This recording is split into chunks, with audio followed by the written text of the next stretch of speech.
கேட்பதாக தவேக தோழர் ஆதங்கத்தை கொட்டிய குறுஞ்செய்திதான் பனையூர் அரசியலில் பரபரப்பை கிளப்பியிருக்கிறது.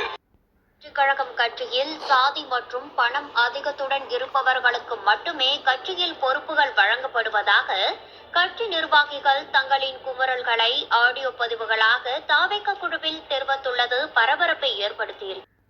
வணக்கம். நான் ஏன் இதை சொல்ற மெசேஜ் போறேன்னா, நீங்க ஒரு கோச்சிக்காதீங்க, எதுவும் எடுத்துக்காதீங்க.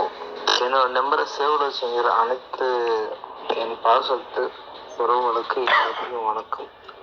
என்னோட நம்பரை சேவ் பண்ணி வச்சுங்கிற என்னோட மதிப்புக்குரிய தளபதியான மரியாதை வச்சுங்கிற அவங்களுக்கு நன்றி வணக்கம். அதையும் சொல்லல. நான் இதை ஏன் சொல்றேன்னு வச்சுங்களேன், நீங்கள் எதுவும் கோச்சிக்காதீங்க.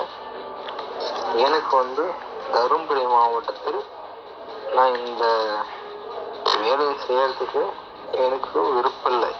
அதாவது பொறுப்பாளராக வேலை செய்ய அப்படின்னாங்க, என்னால் செய்யறது விரும்பல. மக்கள் இயக்கமாக இருக்கும்போது, அதாவது மக்கள் இருக்கும்போது நான் பொறுப்பாளராக விவசாயினி ஒன்றிய தலைவராக இருந்தேன். இப்பயும் அதே என்னை செயல்பட்டாங்க. நான் ஒரு தாழ்த்தப்பட்ட மக்கள் அம்பேத்கருடைய கொள்கையை சேர்ந்தவன். அதனால் உங்களுக்கு அதே தான் பதவி, அதே ஒன்றிய தலைவர் தான், விவசாயி ஒரு அணி தலைவராக தான் இருன்னு சொன்னாங்க. நான் இத்தனை வருஷம் உழைச்சேன். நானும் 15 வயசு 16 வருஷமா இருந்தேன். ஆனால் இப்போ அதுக்கு முன்னாடி வந்தவங்களுக்குலாம் ஒன்றியத்தில் போட்டுக்கிறாங்க. அது எங்கள் மாவட்ட தலைவர் ஜாதி பார்த்து கொடுத்துட்டாரு. அவங்களோட ஜாதி கொடுத்து அவங்களோட கம்யூனிட்டிக்கு பார்த்து ஒன்றிய தலைவரும் பொறுப்புலாம் எல்லாம் கொடுத்துருக்காரு. அதனால் நான் அது செயற்படும் இல்லை. நான் உங்களுக்கு இந்த வாய்ஸ் கால் போடுறேன் அப்படின்னு சொன்னால், இனிமேல் நான் உங்கள் குரூப்லேருந்து நான் வெளியே வரேன். அதனால தான் வாய்ஸ் கால் போடுறேன்.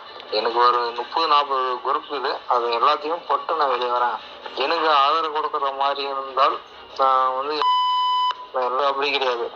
எல்லாமே அதான் அண்ணனே சொல்லியிருக்காரு, பிறப்புக்கும் எல்லாம் சமம், பிறப்புக்கு எல்லாமே சமம், எல்லா ஜாதியுமே நமக்கு கிடையாது. நம்ம தமிழக வெற்றி காலத்தில் அது போட்டிருக்காங்க. ஆனால் எங்கள் மாவட்டத்தில் ஜாதி பேர் தான் போட்டாங்க. அதனால என்ன அது செய்யப்படல, என்னால் ஏற்றுக்க முடியல. ஆனால் நான் அவர்கிட்ட சொல்லிட்டேன், இருந்தாலும் நான் செயல்படுறேன். அதுக்கோசரம் நான் பொறுப்புல இருந்து தான் செயல்படணும்லாம் எனக்கு ஆசை கிடையாது. பொறுப்பு இல்லாதே நான் செய்யறேன் அப்படின்னு சொல்லிட்டேன். ஆனால் என்னை திரும்ப டார்ச்சர் பண்ணிக்கிறாங்க. இதுக்கு நீங்க மக்களாக நீங்க ஒரு பொறுப்பாளர், நீங்க எல்லாமே பொறுப்பு இருக்கிறவங்க தான் அந்த பொறுப்பு இருக்கிறீங்க. எனக்கு ஆதரவு கொடுத்தா 100% நீங்க குஷியாந்தன் ஐயா கூட சொல்லலாம். இல்லை ஆதரவு கொடுலாம், வெளியே சும்மா ஒரு பொறுப்பாளர் உறுப்பினராக செயல்படுறேன், விட்டுருங்க. நான் உங்க குரூப் போட்டு வெளியே வரேன். அதனால நான் குரூப் போட்டு வெளியே வரதால யாரும் தப்பா நினைச்சுக்கேன். இந்த மெயினா குரூப் அட்மின் சொல்றேன், என்னை மன்னிச்சிருங்க. இதுதான் விஷயம்.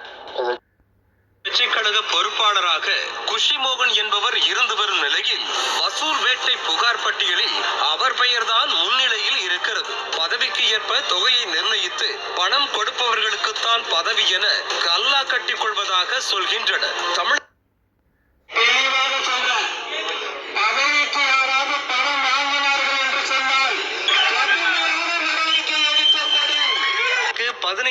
ரூபாய்.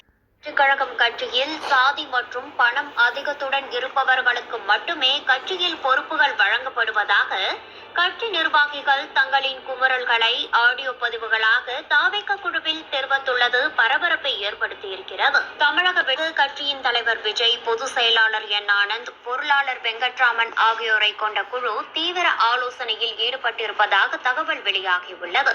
கட்சி தொடங்கப்பட்டு வரும் பிப்ரவரி 2ஆம் தேதியுடன் ஓராண்டு முடிகிறது. கட்சியின் பொதுச் செயலாளர், பொருளாளர் என குறிப்பிட்ட சிலரின் பொறுப்புகள் குறித்துதான் தகவல்கள் வெளியாகியிருக்கிறதே தவிர மாவட்டம், ஒன்றியம், பேரூர் பகுதிகளுக்கு நிர்வாகிகள் நியமிக்கப்படவில்லை. கட்சியில் உள்ள அணிகளுக்கும் நிர்வாகிகள் அறிவிக்கப்படவில்லை. இந்த நிலையில் ஒவ்வொரு பதவிக்கும் பல லட்சங்கள் நிர்ணயம் செய்து வசூல் செய்யும் பணியில் மூத்த நிர்வாகிகள் கைவரிசையை காண்பிக்க ஆரம்பித்துள்ளதாக தகவல் வெளியாகியுள்ளது. சமீபத்தில் கூட என் ஆனந்த் ஒரு கட்சி நிகழ்ச்சியில் பதவிக்கு யாரும் பணம் வாங்கினால் நடவடிக்கை எடுக்கப்படும் என தெரிவித்திருந்தார். இந்த நிலையில் விழுப்புரம் தமிழக வெற்றி கழகத்தின் வாட்ஸ்அப் குழுவில் பதவிகள் விலைக்கு தான் வழங்கப்படுகிறது எனவும், நகர செயலாளர் பதவிக்கு ரூபாய் 15 லட்சம் நிர்ணயம் செய்யப்பட்டுள்ளது என்றும், இதனை விஜய் தலையீடு செய்து நடவடிக்கை எடுக்க வேண்டும் எனவும் குழுவில் பதிவு செய்து வருகின்றனர். பணம் இருந்தால்தான் பதவியா, என்ன கருமண்டா இது என மாவட்டம் தவிர்த்து மற்றபடி அணிகளில் இருக்கும் பதவிகளுக்கு யாராவது பணம் கேட்டால் புஷி ஆனந்துக்கு தகவல் தெரிவிக்கலாம் என அவரது செல்போன் எண்ணும் பதிவிடப்பட்டிருக்கிறது. அணிகளில் இருக்கும் பதவிகளுக்கு பணம் கேட்டால் புஷி ஆனந்திடம் புகார் அளிக்கலாம் என செல்போன்